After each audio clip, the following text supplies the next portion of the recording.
ایران امریکہ مذاکرات کا اگلا دور آج سوئٹزرلینڈ میں ہوگا۔ وزیر اعظم شہباز شریف اعلیٰ سطح کے وفد کے ہمراہ سوئٹزرلینڈ روانہ ہو گئے۔ وزیر اعظم آفس کے مطابق وزیر اعظم اور فیلڈ مارشل آج برگنسٹاک میں تکنیکی سطح کے مذاکرات میں شرکت کریں گے۔ ادھر ایران کا مذاکراتی وفد محمد باقر غالیباف کی سربراہی میں سوئٹزرلینڈ پہنچ گیا۔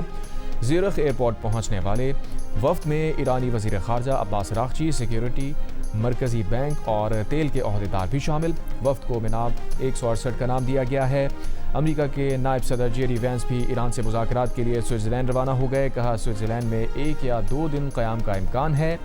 جوہری مسئلے اور لبنان جنگ بندی پر پیش رفت کی امید ہے۔ ٹرمپ کے خصوصی مندوب اسٹیو وٹکاف اور داماد جیرڈ کشنر پہلے ہی سوئٹزرلینڈ میں موجود ہیں۔ قطری نمائندے بھی مذاکرات کا حصہ ہوں گے۔ ترجمان ایرانی وزارت خارجہ اسماعیل بقائی کا کہنا ہے کہ مفاہمتی یادداشت کے مطابق ایرانی وفد امریکہ پر زور دے گا کہ لبنان پر اسرائیلی حملے رکوائے جائیں۔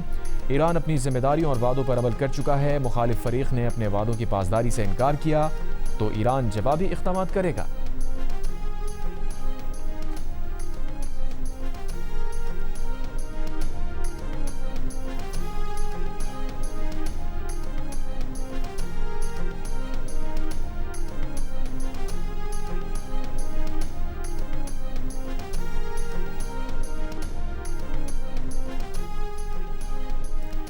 وفاقی وزیر داخلہ محسن نقوی کی تہران میں ایران کے صدر مسعود پزشکیان سے ملاقات۔ وزیر خارجہ عباس راغچی سے بھی ملاقات کی۔ اسلام آباد مفاہمتی یادداشت کے بعد خطے کی موجودہ صورتحال پر گفتگو۔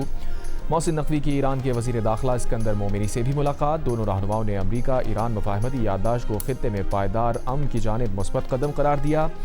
ایرانی وزارت خارجہ کے ترجمان اسماعیل بقائی نے کہا ہے کہ محسن نقوی کے دورے کا مقصد امریکہ ایران مذاکرات میں پاکستان کی کوششوں کو آگے بڑھانا ہے۔ ترجمان دفتر خارجہ پاکستان کا کہنا ہے کہ تکنیکی مذاکرات میں مفاہمتی یادداشت پر عمل درآمد کے طریقوں پر بات ہوگی۔ دوسری جانب نائب وزیر اعظم اسحاق ڈار مصر پہنچ گئے۔ سعودی عرب، ترکی اور مصر کے وزرائے خارجہ کے ساتھ آج اجلاس میں شریک ہوں گے۔ خطے میں امن و استحکام پر گفتگو کریں گے۔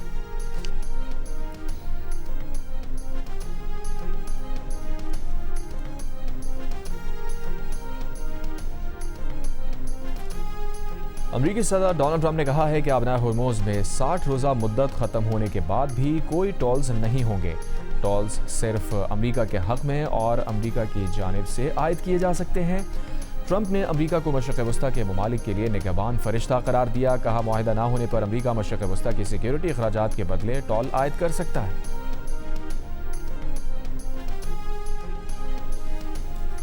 حزب اللہ سے جنگ بندی کے باوجود لبنان پر اسرائیلی حملے۔ 20 جون کو حملے میں 20 افراد جاں بحق۔ بعد میں اسرائیلی وزیر اعظم نتن یاہو کا اسرائیلی فوج کو جنوبی لبنان میں حملے روکنے کا حکم۔ اسرائیلی میڈیا کے مطابق نتن یاہو نے یہ فیصلہ امریکہ کے ساتھ مشاورت کے بعد کیا۔ اس سے پہلے اسرائیل نے لبنان پر حملے اور ایران نے جواب میں آبنائے ہرموز بند کر دی۔ ایرانی خاتم الانبیاء بریگیڈ نے کہا ہے کہ آبنائے ہرموز کو امریکہ ایران مفاہمتی یادداشت کی خلاف ورزی پر بند کیا گیا۔ یہ پہلا قدم ہے، جاری حد جاری رہی تو مزید اقدامات کریں گے۔ ادھر ترجمان امریکی سینٹ کام کا کہنا ہے کہ ایران آبنائے ہرموز کو کنٹرول نہیں کرتا، وہاں بحری نقل و حرکت جاری ہے، امریکی افواج نگرانی کر رہی ہیں۔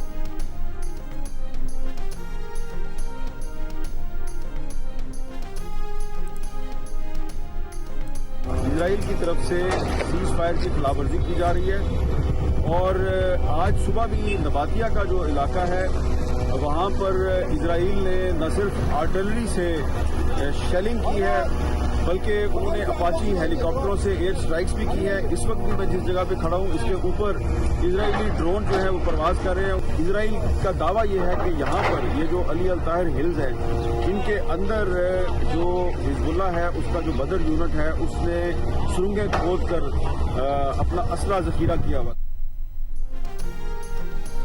جیو نیوز کے سینئر اینکر پرسن حامد میر بیروت میں موجود۔ بتایا حزب اللہ اور اسرائیل کے درمیان جنگ بندی کے اعلان کے باوجود اسرائیل کی جانب سے خلاف ورزیاں جاری ہیں۔ اسرائیلی توپ خانے اور فضائیہ کے جنوبی لبنان کے علاقے نبطیہ پر حملے، اسرائیلی ڈرون سے علاقے کی نگرانی بھی جاری۔ لبنانی سیکیورٹی حکام کے مطابق اسرائیل نبطیہ کے قریب علی الطاہر پہاڑیوں پر قبضہ کرنا چاہتا ہے۔ اسرائیلی فوج کا دعویٰ ہے کہ اس پہاڑ میں حزب اللہ کے بدر یونٹ نے اپنا اسلحہ ذخیرہ کر رکھا ہے۔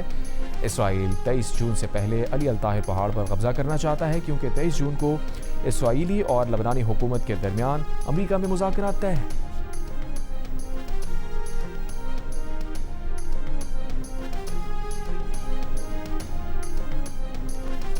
برطانوی وزیر اعظم کیئر سٹارمر کا پیر کو مستعفی ہونے کا امکان۔ برطانوی اخبار کے مطابق کیئر سٹارمر کو معلوم ہو چکا کہ لیبر ارکان پارلیمنٹ کی اکثریت اینڈی برنم کے ساتھ ہے۔ کیئر سٹارمر نئے پارٹی لیڈر کے انتخاب کا روڈ میپ بھی دیں گے۔ کیئر سٹارمر پر لیبر پارٹی اراکین پارلیمنٹ کی جانب سے دباؤ ہے کہ وہ عہدہ چھوڑنے کا ٹائم ٹیبل دیں۔ دباؤ اینڈی برنم کے الیکشن جیت کر پارلیمنٹ پہنچنے سے بڑھ گیا۔ اینڈی برنم گریٹر مانچسٹر کے حلقے سے ضمنی الیکشن میں کامیاب ہوئے تھے۔ اینڈی برنم کو اب قیادت کا مقابلہ شروع کرنے کے لیے 81 اراکین پارلیمنٹ کی حمایت درکار ہوگی۔ برطانوی اخبار کا دعویٰ ہے کہ اینڈی برنم وزیر اعظم بنے تو شبانہ محمود کابینہ میں برقرار رہیں گی، تاہم غیر قانونی تارکین وطن کے لیے شہریت کے قواعد مزید سخت کیے جانے کا امکان ہے۔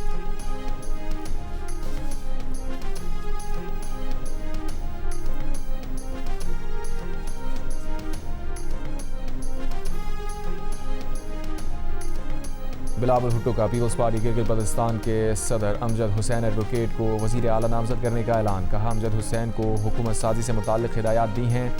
گلگت بلتستان میں حکومت سازی کے لیے پیپلز پارٹی اور مسلم لیگ نون میں فارمولہ طے پا گیا۔ وزیر اعلیٰ پیپلز پارٹی سے ہوگا، اپوزیشن لیڈر مسلم لیگ نون سے ہوگا۔ صدر مسلم لیگ نون گلگت بلتستان حفیظ الرحمان نے کہا مسلم لیگ نون اسپیکر کے لیے پیپلز پارٹی کو ووٹ دے گی۔ ڈپٹی اسپیکر اور گورنر وفاقی فارمولے کے مطابق مسلم لیگ نون سے ہوگا۔ صدر پیپلز پارٹی جی وی امجد حسین ایڈوکیٹ نے کہا آئی پی پی سے اتحاد کے امور پر فیصلہ بلاول بھٹو کریں گے۔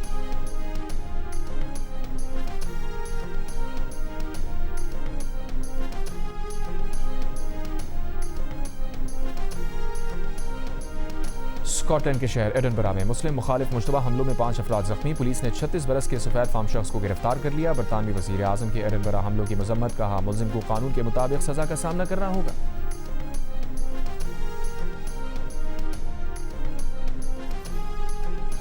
لندن کے علاقے وائٹ سٹی میں عمارت میں آگ لگنے سے 3 افراد ہلاک۔ آگ لگنے کے واقعے کی تحقیقات جاری۔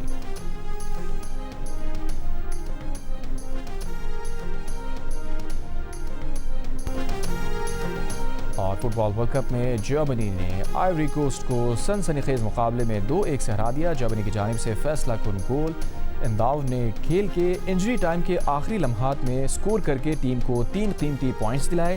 جرمنی کی ٹیم 2014 کے میگا ایونٹ کے بعد پہلی مرتبہ ناک آؤٹ راؤنڈ میں کوالیفائی کرنے میں کامیاب۔ میکسیکو اور امریکہ کے بعد جرمنی کی ٹیم راؤنڈ آف 32 میں جگہ بنانے والی تیسری ٹیم بن گئی۔ نیدرلینڈز نے سویڈن کو 1 کے مقابلے میں 5 گول سے ہرا دیا۔ کوراساؤ اور ایکواڈور کا میچ کسی گول کے بغیر ختم۔